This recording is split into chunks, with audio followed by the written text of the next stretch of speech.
So today's topic is air around us. So air around us. So air हर जगह होती है, हमारे हर जगह, और एयर सबसे इम्पोर्टेंट होती है। हम खाना पानी के बगैर रह सकते हैं पर हम एयर के बगैर नहीं रह सकते, क्योंकि एयर वही होती है जो हम ब्रीथ करते हैं, उसी को बोलते हैं। अब मूविंग और blowing air is called wind. अब हमने कई जगह विंड देखी है, तो विंड क्या होती है? मूविंग और ब्लोइंग इज कॉल्ड विंड। अब उसके बाद अब आगा air is present all around. आपको तो पता है एयर हर जगह प्रेजेंट होती है, हमारे पानी में भी एयर होती है, सॉइल में भी एयर होती है। अब उसके बाद है हमारा एटमॉस्फेयर। अब एटमॉस्फेयर क्या होता है? A blanket of air that's around the earth is called atmosphere. एक ब्लैंकेट एयर का जो हमारी पूरी अर्थ को सराउंड करता है उसको बोलते हैं एटमॉस्फेयर। और ये जो एटमॉस्फेयर है ये 7 किलोमीटर अवे है हमारी अर्थ सरफेस से। हमारी अर्थ सरफेस से 7 किलोमीटर अवे है, ठीक है। उसके बाद आता है हमारा कंपोजिशन ऑफ एयर। अब कंपोजिशन ऑफ एयर हमारा क्या है? सबसे पहले है हमारा नाइट्रोजन, जो सबसे हाईएस्ट है हमारे एयर में। 78% हमारी क्या है? नाइट्रोजन।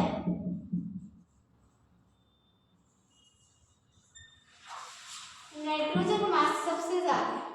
उसके बाद आता है सेकंड नंबर में हमारा ऑक्सीजन। कितना? 21%,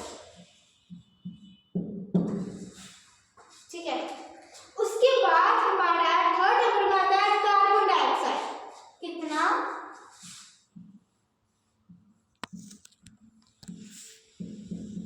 स्टार्ट।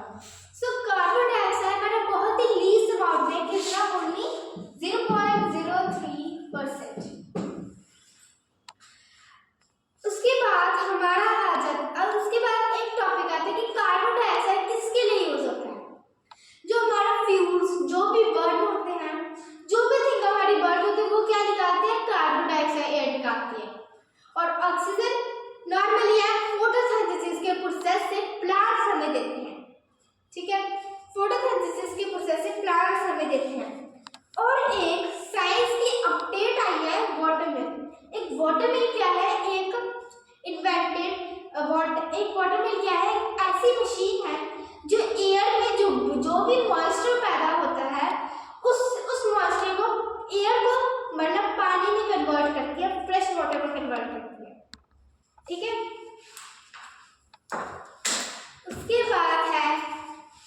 उसके बाद है हमारा वाटर वेपर।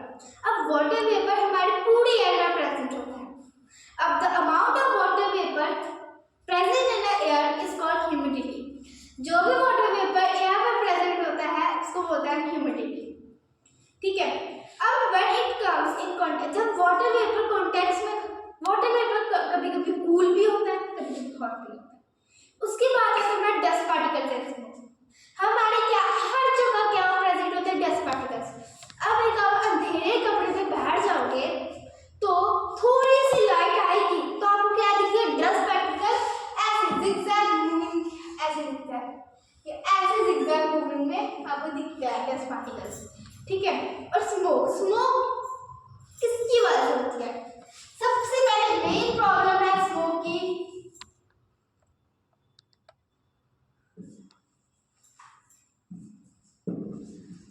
मेन प्रॉब्लम है स्मोक की पोल्यूशन, ठीक है। सबसे बड़ी मेन प्रॉब्लम है स्मोक की हमारी पोल्यूशन।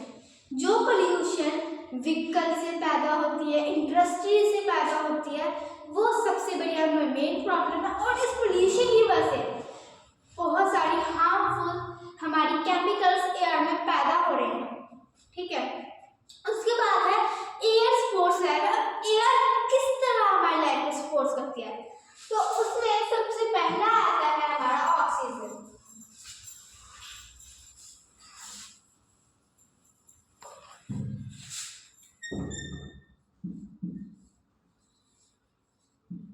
सबसे फर्स्ट आता है हमारा ऑक्सीजन।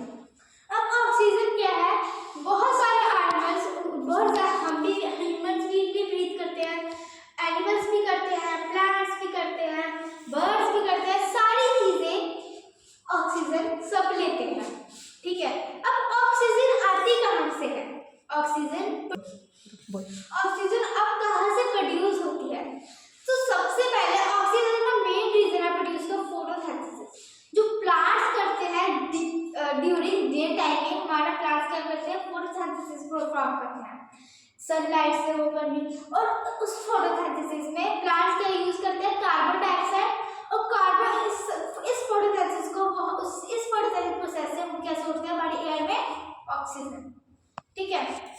अब जो एयर स्पोर्ट्स लाइन जो मैंने टॉपिक बोला है, उसमें अगर हम कार्बन डाइऑक्साइड रिलीज करेंगे अपने नोज से, तो वो कार्बन डाइऑक्साइड किसके पास होगी? किसकी मदद करेगी? प्लांट्स की। उसको कंज्यूम करने में उसके द्वारा फोटोसिंथेसिस बनाते हैं।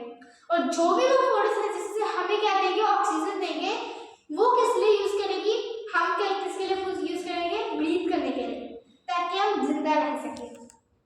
ठीक है।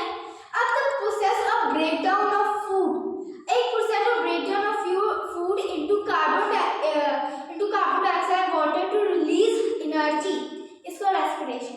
जैसे हम छोड़ रहे हैं सांस, उसको इनहेल कर रहे हैं, एक्सहेल कर रहे हैं, इनहेल कर रहे हैं, एक्सहेल कर रहे हैं, उस प्रोसेस को हम बोलते हैं रेस्पिरेशन। अब जो ऑक्सीजन है, ये बस सुना, सिर्फ एक बाथरूम में ऑक्सीजन है, सिर्फ एक बाथरूम में नहीं है, ये पूरा स्काई है हमारा, इसमें से ऑक्सीजन है। सिर्फ स्काई में ऑक्सीजन प्रेजेंस है। हमारी जमीन के अंदर वाले प्लांट्स में भी, जैसे प्लांट है, इसकी रूट्स कहाँ पर है? ये जो सॉइल है, इसमें भी ऑक्सीजन प्रेजेंट है। इसमें भी वो सॉइल में भी मॉलिक्यूल जो छोटे-छोटे वो भी ऑक्सीजन लेते हैं, मतलब उसमें भी ऑक्सीजन प्रेजेंट किसी ना किसी तरह से। ठीक है। और उसके बाद जो हमारा समुद्र, जो लहरें होते हैं, वाटर होते हैं, उसमें भी ऑक्सीजन। आप सोचो कि पानी में मछलियां तैर रही है, वो किस तरह ब्रीथ करती होगी? ऑक्सीजन डिसॉल्व है ना, वो डिसॉल्व करके ऑक्सीजन ब्रीथ करती है। किससे? थ्रू गिल्स से। अब जिन वाटर एनिमल्स में गिल्स नहीं है, वो क्या है? जैसे डॉल्फिन, वो बार-बार कहाँ आते? बाहर की तरफ आते, ताकि हमें ऑक्सीजन मिल सके। वो डिसॉल्व ऑक्सीजन फिर नहीं ले सकते हैं। ठीक है। अब उसके बाद है हमारा सेकंड में पोजीशन में है हमारा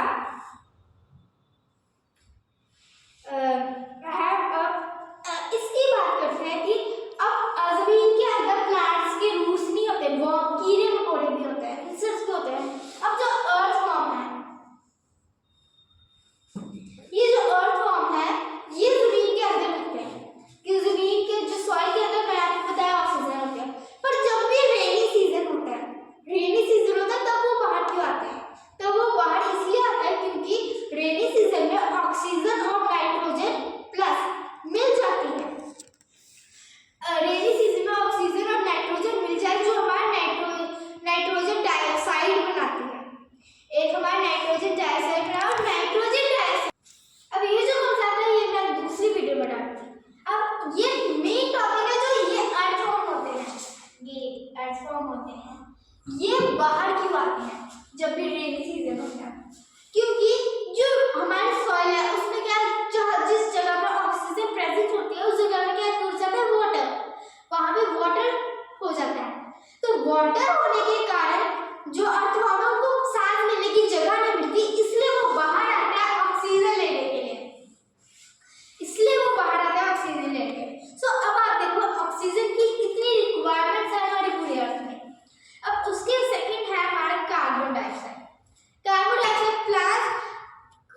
डाइऑक्साइड सिंपली प्लांट्स की है, कि प्लांट्स यूटिलाइज कार्बन डाइऑक्साइड का। प्लांट्स कार्बन डाइऑक्साइड को लेते हैं और कार्बन डाइऑक्साइड की वजह से वो प्रोसेस बनाते हैं हमारा फोटोसिंथेसिस का। ठीक है।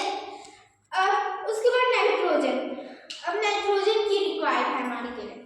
अब नाइट्रोजन प्लांट्स के लिए भी रिक्वायर्ड है, तो प्लांट नाइट्रोजन ऑक्सीजन की तरह डायरेक्टली एयर से नहीं ले सकते हैं। तो मैं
नाइट्रोजन और ऑक्सीजन क्या होंगे, प्लस होंगे। अब इसका कॉन्सेप्ट मैं आपको बताती हूँ कि वो प्लस कैसे होंगे।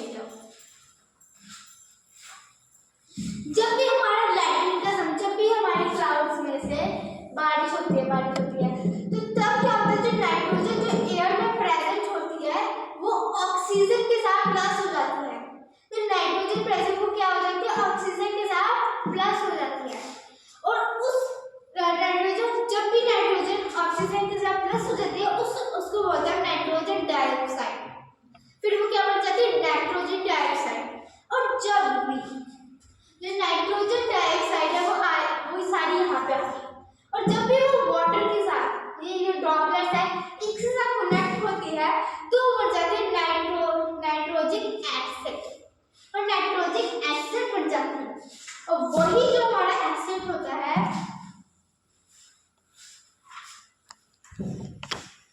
और वही जो हमारा ये एसिड होता है, ये नाइट्रोजन एसिड, ये सॉइल में जाता है। ये किससे मिलता है, फिर सॉइल से मिलता है। ये सॉइल है प्लांट्स की, ये जो बूंदें पड़ रही है ये फिर सॉइल से जाके मिलती है। अब जब वो सॉइल से जा रहा है तो नाइट्रेट बनाती है वो। अब जो सॉइल में मिक्स हो गई तो वो क्या बनाएगी, नाइट्रेट। तो अब उसके बाद वो क्या बनाएगी, नाइट्रेट। अब ये जो नाइट्रेट है सॉइल की ये जो नाइट्रेट है ये सॉइल में तो हो गया। अब सॉइल जो प्लांट की रूट्स होती है उस प्लांट की रूट्स के द्वारा वो प्लांट के अंदर जाता है, और ये जो नाइट्रोजन वो सारे हमारे ह्यूमन बीइंग को मिलती है। फिर प्लांट्स क्या करते हैं, फल प्रोड्यूस करते हैं, और फल में भी क्या, नाइट्रोजन। ठीक है, आज के टॉपिक इतना ही, अगले वीडियो में हम जानेंगे। Thank you and have a nice day.